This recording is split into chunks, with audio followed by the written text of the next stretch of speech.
Have you ever looked up at the night sky and wondered, why? Why are we all here? What's out there?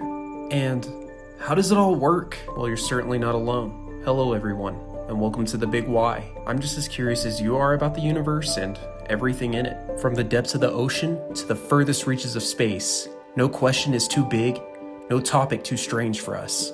We'll crack open the mysteries of black holes, journey to the edge of the universe, and explore the mind-blowing discoveries that are changing our world. So if you're ready to unleash your inner scientist, ask the tough questions, and explore the universe alongside me, then buckle up, and let's ask why.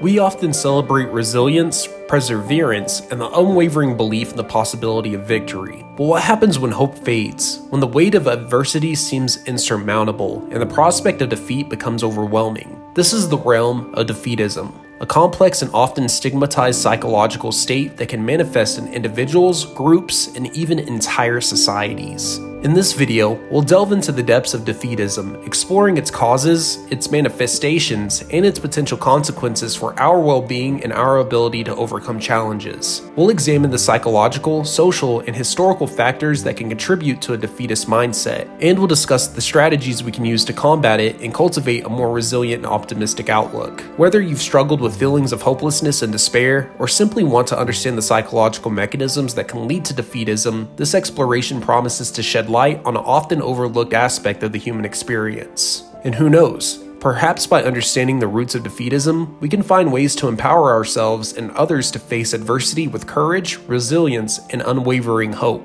Defeatism, the acceptance of defeat without a fight, is a psychological state that can cripple individuals, paralyze groups, and even undermine entire societies. It's a mindset characterized by pessimism, resignation, and a belief that efforts to overcome challenges are futile. Defeatists often succumb to feelings of hopelessness and despair, believing that failure is inevitable and that there's no point in trying to change the course of events. This negative outlook can lead to inaction, apathy, and a sense of powerlessness in the face of adversity. While defeatism can manifest in individuals, it can also permeate groups and communities, creating a culture of resignation and cynicism. In such environments, people may lose faith in their ability to make a difference, leading to a collective sense of apathy and disengagement. The causes of defeatism are complex and multifaceted, stemming from a combination of psychological, social, and historical factors. Personal experiences of failure, trauma, or loss can contribute to a defeatist mindset. Negative social messages, cultural norms that discourage optimism, and historical events that have instilled a sense of hopelessness can also play a role. Defeatism is often associated with pessimism, a tendency to focus on negative outcomes and expect the worst. It can also be linked to fatalism, the belief that events are predetermined and that individual actions are powerless to change the course of destiny. The consequences of defeatism can be devastating. It can lead to missed opportunities, unfulfilled potential, and a general sense of stagnation and despair. In extreme cases, it can even contribute to mental health issues like depression and anxiety. However, defeatism is not an inevitable state. By understanding its causes and manifestations, we can develop strategies to counteract it and cultivate a more resilient and optimistic outlook. We can challenge negative thoughts, focus on our strengths and successes, and seek support from others who believe in our potential. We can also learn from the experiences of those who have overcome adversity, drawing inspiration from their courage and determination. By confronting the challenges of defeatism, we can empower ourselves and others to face life's obstacles with resilience, hope, and a renewed belief in the possibility of overcoming even the most daunting challenges. And who knows, perhaps by embracing a more optimistic outlook, we can not only transform our own lives, but also inspire positive change in the world around us. The term defeatism has a long and complex history, often used in political and military contexts with negative connotations. In the political arena, defeatism is commonly associated with a perceived willingness to cooperate with the opposition party, often seen as a betrayal of one's own political ideals or goals. This can lead to accusations of disloyalty and a weakening of political unity. In the military context, particularly during wartime and on the front lines, defeatism is considered a grave offense, often equated with treason. Soldiers who express doubts about the validity of national policy or the likelihood of victory can be accused of being defeatist. This can lead to severe consequences, as such sentiments can undermine morale, hinder military operations, and even compromise national security. Under military law, defeatism can encompass a range of behaviors, from refusing to fight to openly questioning the war effort. Existential questions like, is the war already lost, or is the fight worth the effort, can be interpreted as defeatist if they are seen as promoting an alternative to military victory.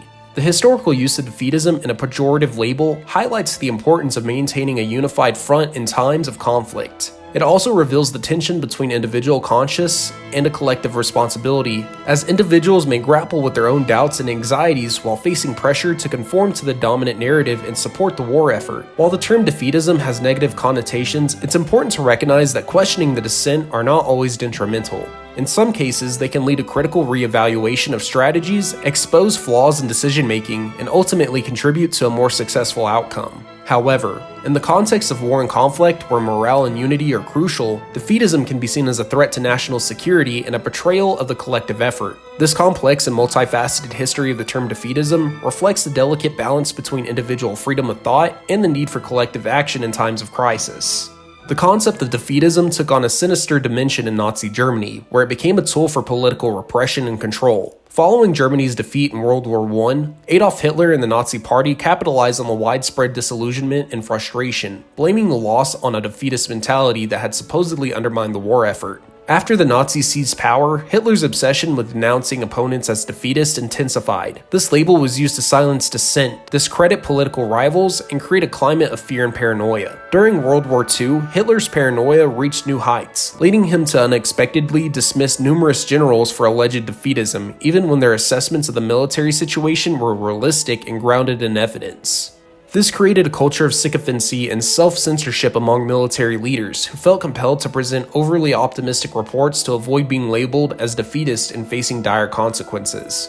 In the final year of the war, as the tide turned against Germany, the Nazi regime intensified its crackdown on dissent. The People's Court, a kangaroo court established by the Nazis, sentenced numerous individuals to death for alleged defeatist talk or actions. Their names were publicly displayed on pink posters, a chilling reminder of the consequences of challenging the regime's narrative. Even as the Red Army approached Berlin in 1945, Nazi officials desperately tried to suppress cowardice and defeatism within their own ranks, resorting to summary executions to maintain control and prevent any potential uprising. The Nazi regime's manipulation of the term defeatism highlights the dangers of suppressing dissent and critical thinking. By labeling any opposition or realistic assessments as defeatism, they created an environment where fear and conformity reigned supreme, ultimately contributing to their own downfall. The concept of defeatism has also been applied to revolutionary movements, particularly in the context of Marxist thought. Revolutionary defeatism, a concept championed by Vladimir Lenin during World War I, argues that the working class cannot truly win or gain anything from a capitalist war. According to Lenin, the real enemy of the working class is not the opposing nation, but their own capitalist leaders who send the working class to fight and die in wars that serve their own interests.